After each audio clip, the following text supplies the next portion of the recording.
Hi, Jonathan Hobbs here, developer of the Hobbs Masters Needling Series and chairman of the AACP. Just want to give you another pointer on clinical reasoning.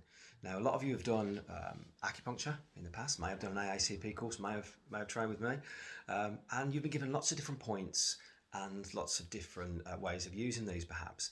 And when we think about traditional points and even trigger points and other arshi points, tender points and extra points, there's lots and lots of points to choose from. So when we're treating a problem, how do we decide which points to use? Well, one of the things I would say to you is I would challenge you to come up with 3 good reasons why you pick a point. So which point are you going to use? So when you're picking points, don't just pick every point you know in that area.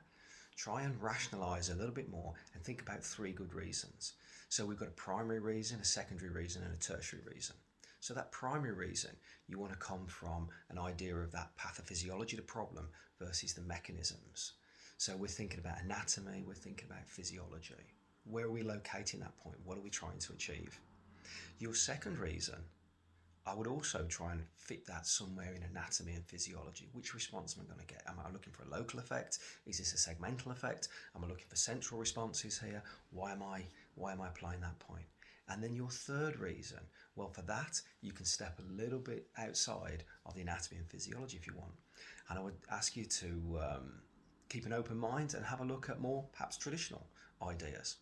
Bearing in mind that when it comes to traditional Chinese acupuncture perhaps and versus Western medical acupuncture, that Western medical acupuncture is just reverse engineered Chinese acupuncture. And there's no Chinese physiology, Western physiology, there's just physiology. So if acupuncture works, there's a physiological reason it works. So perhaps sometimes when you're not sure which point to pick, have a look at some of those traditional ideas, have a look what's been done before, apply those points, and then try and reason retrospectively as to why that point may work and why it may be useful.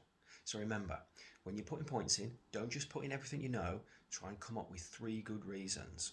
Always thinking, always clinically reasoning, always trying to decide what's the best way to do something based on the evidence and the clinical application.